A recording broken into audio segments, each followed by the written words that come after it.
Dans la nuit du 12 au 13 juin 2025, le ciel du Moyen-Orient s'embrase une fois de plus.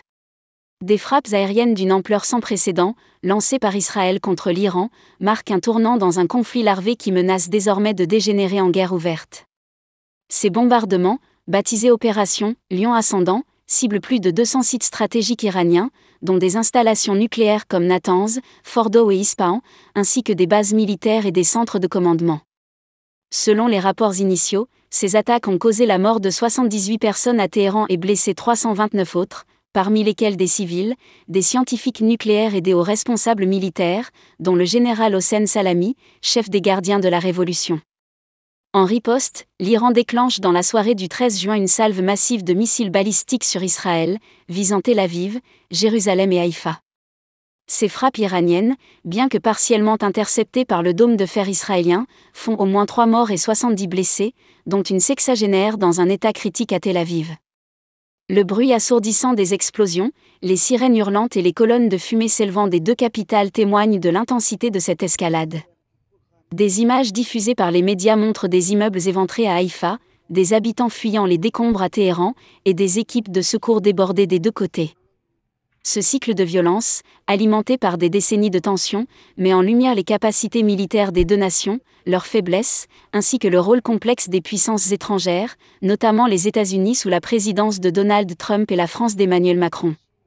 Ce texte explore en détail les frappes aériennes, les types de missiles utilisés, les bombardements, et l'implication de Trump et de la France dans ce conflit explosif. Une escalade militaire sans précédent. Les frappes israéliennes du 13 juin 2025 constituent une opération d'une ampleur inégalée depuis la guerre Iran-Irak des années 1980. Selon l'armée israélienne, l'objectif était clair, neutraliser le programme nucléaire iranien, perçu comme une menace existentielle, et affaiblir les capacités militaires de Téhéran.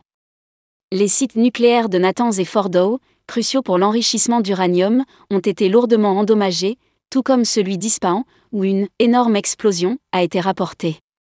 En outre, des bases militaires à Tabriz et Hamdan ont été démantelées, et plusieurs hauts commandants des gardiens de la Révolution, dont le chef de la force aérospatiale, Amir Ali Hadjizadeh, ont été tués. L'opération a également visé des usines de fabrication de missiles et des systèmes de défense antiaérienne, privant l'Iran d'une partie de ses capacités de riposte immédiate. En réponse, l'Iran a lancé plusieurs salves de missiles balistiques, estimées à plus de 200 projectiles sur 2 jours, visant des zones civiles et militaires en Israël.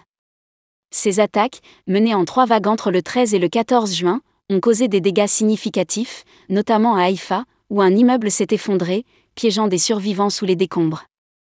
Les défenses antiaériennes israéliennes, appuyées par des interceptions américaines et jordaniennes, ont neutralisé la majorité des missiles, mais certains ont atteint leur cible, révélant les limites du dôme de fer face à une attaque massive.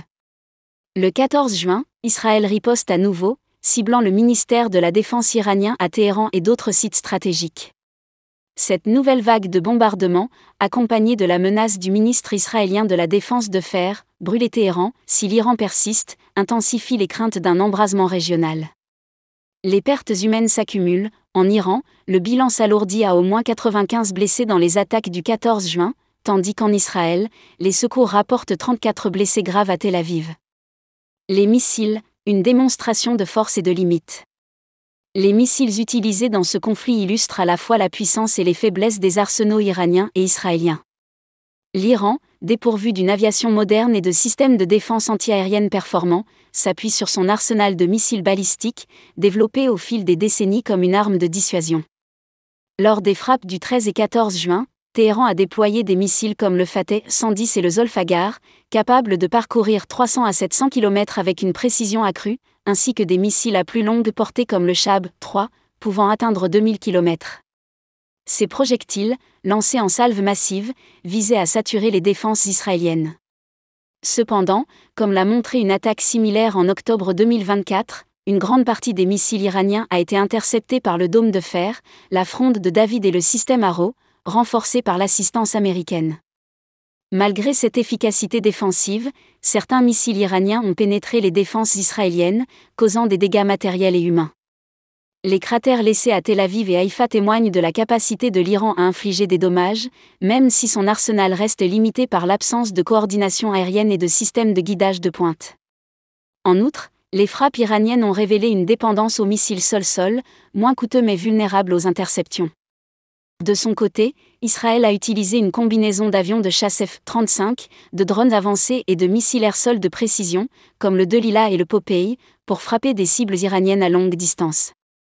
Ces armes, couplées à des opérations de cyberattaque et de sabotage menées par le Mossad, ont permis à Israël de maximiser les dégâts tout en minimisant les pertes de son côté. La supériorité aérienne israélienne, soutenue par des bases en Jordanie et des survols de l'espace aérien irakien, a donné à Tsahal un avantage stratégique décisif. Donald Trump, entre diplomatie et ultimatum. Le rôle de Donald Trump dans ce conflit est ambivalent, oscillant entre des efforts diplomatiques pour éviter une guerre ouverte et des déclarations belliqueuses visant à maintenir la pression sur l'Iran. Dès le 28 mai 2025, Trump avait mis en garde le Premier ministre israélien, Benjamin Netanyahou, contre toute frappe sur l'Iran, estimant qu'une telle action compromettrait les négociations sur le programme nucléaire iranien mené par Washington. Ces pourparlers, visant à restreindre l'enrichissement d'uranium par Téhéran en échange d'un allègement des sanctions, étaient une priorité pour Trump, qui cherchait à éviter un conflit majeur au Moyen-Orient tout en consolidant son image de « faiseur de paix ». Cependant, les frappes israéliennes du 13 juin, menées sans le soutien opérationnel des États-Unis, ont pris Trump de court. Informé à l'avance par Netanyahou, il a publiquement désapprouvé l'opération, qualifiant les actions d'Israël d'« unilatérales » par la voix de son secrétaire d'État, Marco Rubio. Dans un message posté sur Truth Social le 13 juin, Trump a exhorté l'Iran à « conclure un accord » sur le nucléaire, menaçant sinon que « rien ne resterait » du pays. Il a également averti que les prochaines attaques seraient encore plus brutales, une rhétorique visant à la fois à dissuader Téhéran et à rassurer ses électeurs de sa fermeté.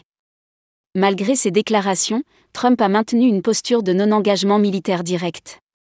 Les États-Unis ont fourni une assistance logistique à Israël, notamment en interceptant des missiles iraniens depuis des destroyers en Méditerranée, mais Washington a clairement indiqué qu'il ne participerait pas aux frappes offensives. Cette position reflète la volonté de Trump d'éviter un conflit coûteux, tout en soutenant Israël face à la menace iranienne. Cependant, l'autonomie d'Israël dans cette opération a révélé une fissure dans l'alliance américano-israélienne, Netanyahou ayant émancipé ses décisions des autorisations américaines, selon l'analyse de Sylvain Gaillot, chercheur à l'Université Paris 1. La France, entre prudence et soutien à Israël. La France, sous la présidence d'Emmanuel Macron, adopte une position prudente mais engagée dans ce conflit. Dès l'annonce des frappes israéliennes, le ministère des Affaires étrangères exprime sa vive préoccupation face à l'escalade et appelle à la désescalade. Macron, s'exprimant le 13 juin depuis l'Élysée, précise que la France n'a pas participé à la conduite de ces frappes, tout en reconnaissant leur impact sur le programme nucléaire iranien. Il ajoute que ces attaques devraient probablement durer et marquent une étape nouvelle dans la guerre régionale. Cependant, la France apporte un soutien indirect à Israël.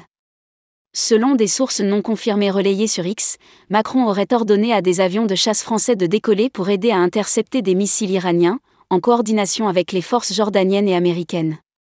Cette information, bien que non vérifiée officiellement, suggère une implication discrète de Paris dans la défense d'Israël. Par ailleurs, Macron renforce le dispositif Sentinelle en France pour protéger les sites sensibles face à un risque accru d'actes terroristes liés à l'escalade au Moyen-Orient. En parallèle, Macron insiste sur la nécessité d'un dialogue diplomatique. Il appelle l'Iran à ne pas cibler les emprises françaises dans la région et met en garde contre une riposte militaire, plus forte, de Téhéran si les frappes israéliennes persistent.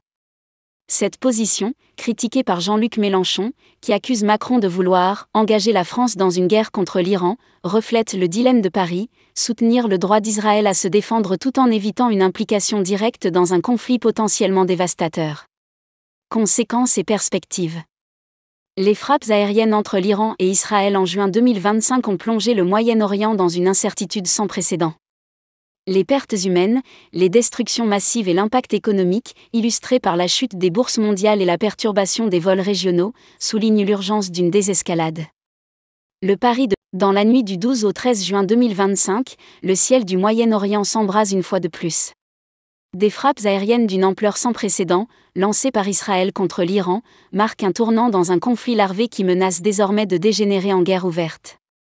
Ces bombardements, baptisés Opération Lion Ascendant, cible plus de 200 sites stratégiques iraniens, dont des installations nucléaires comme Natanz, Fordow et Ispahan, ainsi que des bases militaires et des centres de commandement.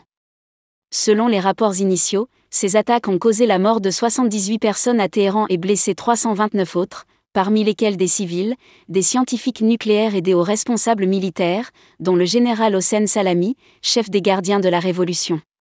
En riposte, l'Iran déclenche dans la soirée du 13 juin une salve massive de missiles balistiques sur Israël, visant Tel Aviv, Jérusalem et Haïfa. Ces frappes iraniennes, bien que partiellement interceptées par le dôme de fer israélien, font au moins 3 morts et 70 blessés, dont une sexagénaire dans un état critique à Tel Aviv. Le bruit assourdissant des explosions, les sirènes hurlantes et les colonnes de fumée s'élevant des deux capitales témoignent de l'intensité de cette escalade. Des images diffusées par les médias montrent des immeubles éventrés à Haïfa, des habitants fuyant les décombres à Téhéran, et des équipes de secours débordées des deux côtés. Ce cycle de violence, alimenté par des décennies de tensions, met en lumière les capacités militaires des deux nations, leurs faiblesses, ainsi que le rôle complexe des puissances étrangères, notamment les États-Unis sous la présidence de Donald Trump et la France d'Emmanuel Macron. Ce texte explore en détail les frappes aériennes, les types de missiles utilisés, les bombardements, et l'implication de Trump et de la France dans ce conflit explosif. Une escalade militaire sans précédent. Les frappes israéliennes du 13 juin 2025 constituent une opération d'une ampleur inégalée depuis la guerre Iran-Irak des années 1980. Selon l'armée israélienne, l'objectif était clair, neutraliser le programme nucléaire iranien, perçu comme une menace existentielle, et affaiblir les capacités militaires de Téhéran. Les sites nucléaires de Natanz et Fordow, cruciaux pour l'enrichissement d'uranium, ont été lourdement endommagés, tout comme celui d'Ispahan, où une « énorme explosion » a été rapportée.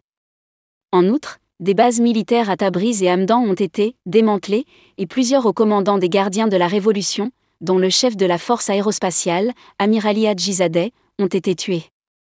L'opération a également visé des usines de fabrication de missiles et des systèmes de défense antiaérienne, privant l'Iran d'une partie de ses capacités de riposte immédiate. En réponse, l'Iran a lancé plusieurs salves de missiles balistiques, estimées à plus de 200 projectiles sur 2 jours, visant des zones civiles et militaires en Israël. Ces attaques, menées en 3 vagues entre le 13 et le 14 juin, ont causé des dégâts significatifs, notamment à Haïfa, où un immeuble s'est effondré, piégeant des survivants sous les décombres. Les défenses antiaériennes israéliennes, appuyées par des interceptions américaines et jordaniennes, ont neutralisé la majorité des missiles, mais certains ont atteint leur cible, révélant les limites du dôme de fer face à une attaque massive.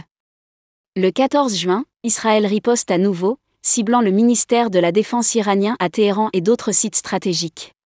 Cette nouvelle vague de bombardements, accompagnée de la menace du ministre israélien de la Défense de faire brûler Téhéran, si l'Iran persiste, intensifie les craintes d'un embrasement régional. Les pertes humaines s'accumulent. En Iran, le bilan s'alourdit à au moins 95 blessés dans les attaques du 14 juin, tandis qu'en Israël, les secours rapportent 34 blessés graves à Tel Aviv. Les missiles, une démonstration de force et de limite. Les missiles utilisés dans ce conflit illustrent à la fois la puissance et les faiblesses des arsenaux iraniens et israéliens. L'Iran, dépourvu d'une aviation moderne et de systèmes de défense antiaérienne performants, s'appuie sur son arsenal de missiles balistiques, développé au fil des décennies comme une arme de dissuasion. Lors des frappes du 13 et 14 juin, Téhéran a déployé des missiles comme le Fateh 110 et le Zolfaghar, capables de parcourir 300 à 700 km avec une précision accrue, ainsi que des missiles à plus longue portée comme le Shahab 3, pouvant atteindre 2000 km. Ces projectiles, lancés en salve massive, visaient à saturer les défenses israéliennes. Cependant, comme l'a montré une attaque similaire en octobre 2024, une grande partie des missiles iraniens a été interceptée par le dôme de fer, la fronde de David et le système Arrow, renforcés par l'assistance américaine. Malgré cette efficacité défensive, certains missiles iraniens ont pénétré les défenses israéliennes, causant des dégâts matériels et humains. Les cratères laissés à Tel Aviv et Haïfa témoignent de la capacité de l'Iran à infliger des dommages, même si son arsenal reste limité par l'absence de coordination aérienne et de systèmes de guidage de pointe. En outre, les frappes iraniennes ont révélé une dépendance aux missiles sol-sol, moins coûteux mais vulnérables aux interceptions. De son côté, Israël a utilisé une combinaison d'avions de chasse F-35, de drones avancés et de missiles air-sol de précision, comme le Delila et le Popeye, pour frapper des cibles iraniennes à longue distance. Ces armes, couplées à des opérations de cyberattaque et de sabotage menées par le Mossad, ont permis à Israël de maximiser les dégâts tout en minimisant les pertes de son côté. La supériorité aérienne israélienne, soutenue par des bases en Jordanie et des survols de l'espace aérien irakien, a donné à Tsahal un avantage stratégique décisif. Donald Trump, entre diplomatie et ultimatum. Le rôle de Donald Trump dans ce conflit est ambivalent, oscillant entre des efforts diplomatiques pour éviter une guerre ouverte et des déclarations belliqueuses visant à maintenir la pression sur l'Iran. Dès le 28 mai 2025, Trump avait mis en garde le Premier ministre israélien, Benjamin Netanyahou, contre toute frappe sur l'Iran, estimant qu'une telle action compromettrait les négociations sur le programme nucléaire iranien mené par Washington.